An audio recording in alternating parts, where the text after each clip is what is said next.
So, good morning mga katrackers. So, ngayon, lahat kami ay nag-iimpake o kaya naghahanda para sa aming pupuntahan bawat isa. Pero ngayon, mayroon tayong mga katanungan. Magandang katanungan to. Yung may tropa kang nakaalis o yung personal kang nakaalis na wala kang tropa. Tatanungin natin yan. Ano? Ito. Yang dalawa na yan. Yang nakapula na ito, dumating to dito sa Europe ng may tropa. Ito naman sa kaliwa natin, ito legend to ng marami nagtatanong dito. Nakarating to dito ng walang tropa. So, ano kaya ang pagkakaiba, no? Siyempre tatanungin muna natin yung may tropa. Kasi yung may tropa, maganda yung kinahinatnan niya kaagad eh. Ito. So, una, napakasipag niyan. Alam niyo ba, yan ang tigaluto namin dito. Hindi ko akalain, restaurant nata dati trabaho nito eh. Dishwasher. Dishwasher daw lang siya dati. Pero bakit nakarating dito bilang isang truck driver? So, dishwasher lang pala dati to. Tiyaga, sipag lang. So, STD. Steady? Ano yun? Sipag, tiyaga, determinasyon. Sipag, tiyaga at determinasyon. So, teka, tatapusin muna natin ang tanong sa iyo. Kasi marami nagtatanong dito eh.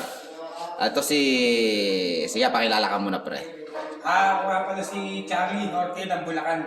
Taga Bulacan. Shoutout sa mga taga Bulacan. Taga Bulacan. So, ang marami nagtatanong tungkol sa yung may trupa kang dumating dito at kung paano ka dumating. Sige, Yung tropa ko dito dati sa ibang kumpanya, sa Africa, magkasama kami noon. Nauna siya rito. Ngayon, sabi niya, i-try kong mag-apply dito.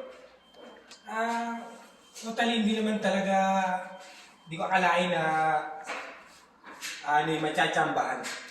Tsamba din? Talagang yung Diyos na yung bigay. Akala ko mangyan lang nakakatsamba. Na tayo may tsamba. Sige. Ayan. So, ano yung pinakamagandang dating mo dito bilang isang may kakilala dito sa ating company? Malaki yung adjustment kasi pagdating mo rito, hindi ka na mangangapa, hindi ka na masyadong maalangan. Lalo na pagkasama mo yung tropa mo dito. Malaking bagay pagka may mga tropa kang magaganda sa isang kumpanya. Okay, so nandun na tayo sa magandang dating kaagad. Ay, yung unang sahod mo, ano ang pinaka naisip mong unang gagawin sa unang sahod? Siyempre, hindi naman ganun kalaking agad ang unang sahod. Siyempre, hati-hati rin. Siyempre, unahin yung pamilya. Magpera dito para sa sarili kasi wala mag-aalaga sa atin dito. Ayun. Wala nanay natin dito. Napakagandang mensahe para sa mga katracker to. So, ano yung pinaka una mong inisip pagdating mo naman dito? Mag-a-adjust kasi hindi pa natin yung kultura nila dito eh. Katulad Katulad ng kultura natin na kahit saan ka pumunta, kaya mong yan yung sarili mo eh. Dito mag-a-adjust ka talaga ng todo. At saka Hindi nakakasabay mo sa kalsada, hindi mo magsubat, hindi mo mabati. Hindi ka magkaintindihan, magkakaroon magkwentuhan. At saka isa pa yung lamig, yung isang culture. Mag-English, nakakaya na. Pero yung lamig. Yung lamig, hindi. Ayan. Kaya Europe pa more. Europe pa more. Ito ang pumunta rito na may tropa. So, ngayon, i-interview naman natin yung pumunta rito by online na walang tropa. So, salamat! Okay. Okay, salamat Charlie. Thank you.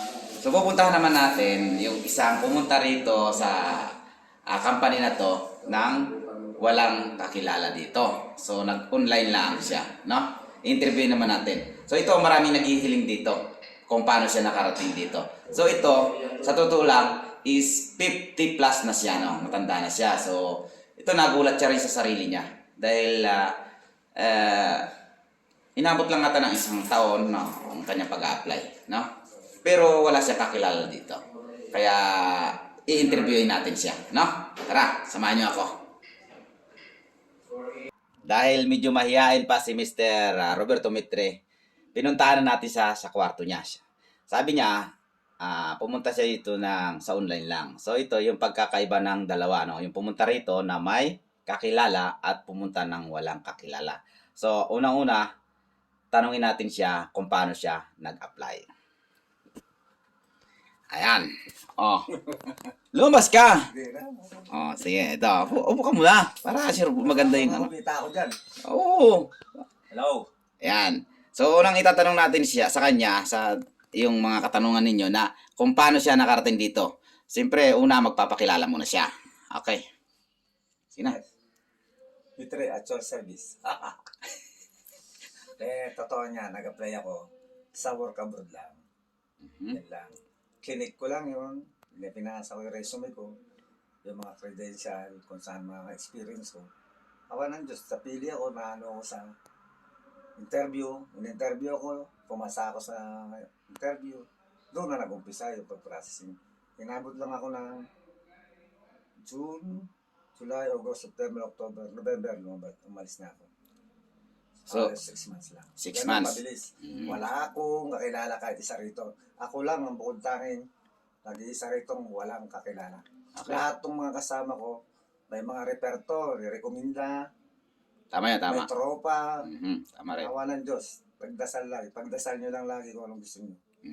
Mag-pray kayo, pagdasal nyo, maging malinis lang kalooban nyo. Straight lang. Para sa pamilya lagi ang uunahan nyo. Pagpapalain kayo. At Yan ito. lang, yan lang mga bro. Hindi, may marami pang tanungan. Isa pang tanong nila. Dami yan. Oo. Kung yung edad ba, kung ilan ang edad. No? Nag-apply ako dito, is 53 na po ako. Oh, 53. Tandaan nyo, 53 siya. Pero siya isang ex-abroad. Sa abroad ako. Ex-abroad. 53 years old. Nakarating dito kaagad ng halos 6 months lang. Naintindihan nyo. Ngayon, pagdating dito naman, so ano naman yung iyong na experience bilang walang katropa muna. So, Okay lang, mababait naman lahat dito. Hindi kahit walang tropa ka, o may tropa, pare-pares dito. Mahal nyo naman mga Pilipino, magkakasama yan. Parang magkakapatid kami dito. yan. Wala ritong diskriminasyon sa walang tropa o may tropa. Nakita nyo naman. Pare-pares lang yun. Magaling, Tulungan dito. basta magaling makisama. Sa mga usap, okay ka lang. Ayan. Kasi, Huwag kang may maoy ha. Kung may maoy ka dito, yari ka. Ayun. Marami ka mga kalaban ng ano mo rin. katropa mo rin. Hanggang to, nung bumiyahe tayo, so bilang isang tawag dito, apprentice, ano naman yung experience mo bilang hindi mo kakilala yung driver mo, ganyan? Ay, kagaya nga nasabi ko sa inyo. Kahit na sinong samahan mo, basta marunong ka makikipagkapwa, gabalikan ka naman din ng magandang pagtrato. Nasa sayo lang yun, sa sarili mo, kung paano ka makisama. Yun lang naman kailangan mo, marunong ka makipagkapwa. Katulad niyan nasa online daw siya nag-apply, no? Sa online. So, ang iba pa ang tanong ng mga gusto mag-apply, ano yung mga unang hinanap sa'yo doon na kailangan mong i-provide o i-submit? Kailangan talaga yung experience mo at saka yung yung price and fork mo, yun ang pinaka-the best. Na nagtatrabaho ka, yun ang i-recommend mo. Kagaya ko is, nakatulong sa akin ay galing ako sa SEL, sa EC1 Transport. Malaking bagay yung pagkaka-involved ng pinanggalingan ko sa SEL at EC1. Kung hindi dahil doon, hindi ako mapipili. Dahil wala talaga akong backer dito. Tiningnan lang ako ng employer sa pagiging tanker trailer driver ko. Yun ang una sa akin in-interview kung ano mga ko sa ganung Kaalaman, no? kaalaman. Awa ng Diyos, nagustuhan naman nila yung interview sa akin. After 1 week lang, pinamedical na ako. Then, siguro mga kulang 1 buwan, appearance na ako. Tapos 2 months, dumating na visa ko. Ganun kabilis, awa ng Panginoon, sa pagpapahal ng Panginoon lang. Okay. Basta pinag-pray mo yan, pinagdasal mo. Darating sa iyo. Basta malinis ang intensyon mo. Huwag kang makikinig sa mga iba. Kung ano mga sul-sul, kung ano mga nila sa'yo.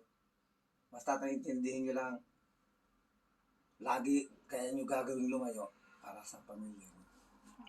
Okay, yun lang daw. Ang pamilya. Hindi kayo lalayo kasi para sa sarili nyo. Lalayo kayo para sa mga anak, asawa nyo, magulang. Makatulong kayo sa inyong mga pamilya. Okay. Yun lang yung number one doon. Saka, huwag niyo kalimutan lagi magdadasal. Mag-pray kayo lagi. Lahat ng gusto niyo lahat ng hilingin niyo sa Panginoon. Kung hindi bibigay sa inyo, huwag kayong susuko dahil mayroong mas magandang nakalaan sa inyo. Hindi kayo para doon, hindi kayo lalagay ng Panginoon kasi lalagay niya kayo sa mas mabuti. Ayan. So, di ba? Sinasabi ko sa inyo na si Mang yan, makulit lang, pero maraming trupang mababait yan. So ito, pinapaalam ko lang sa inyo yung pagkakaiba ng walang katropang nag-apply at may katropa. Pero pag marunong kang makisama, magaling kang makisama, nandyan palagi ang kapwa natin para tulungan ka. No? Sabi nga ni ka Roberto Mitre, wala siyang kakilala dito pero lahat mabait sa kanya dahil marunong siyang makisama at makipagkapwa-tao. Ano? So, yung isa naman, siyempre ang mahirap lang mag-adjust sa kultura dito kasi mayroon na siyang tropa na palaging malalapitan. Ganun pa man, narinig nyo naman kung anong sinabi ni Roberto Mitre para sa pag-apply para sa online job. No? Online hiring job, no? Doon siya nag-apply. Okay? Hanggang sa sunod. Kung ano yung mga gusto nyong interviewin pa, sabihin nyo lang sa akin. Shoutout sa mga taga-isiwan. Okay. Sino pa? Sa lahat ng mga tropa ko dyan. Oh, shout out daw sa mga tropa ng Easy One. Ah, Easy One. At ako rin magsha-shout out sa tropa ng mga Jet A1 ng GTTS at ITP. Shout out sa inyo ha. Shout out. Ha? At ingat palagi. At si Nelboy. No, Nelboy ng saan ba ito naka-assign? Basta si Nelboy. Shout out sa'yo. Next time, bubuhin ko na yung pangalan, nakalimutan mga next video natin. So mag-iisip pa ako ng susunod na interview. Ingat mga ka-trackers. Mangyan nagsasabing maiksi lang buhay. Kung saan ka masaya, doon ka.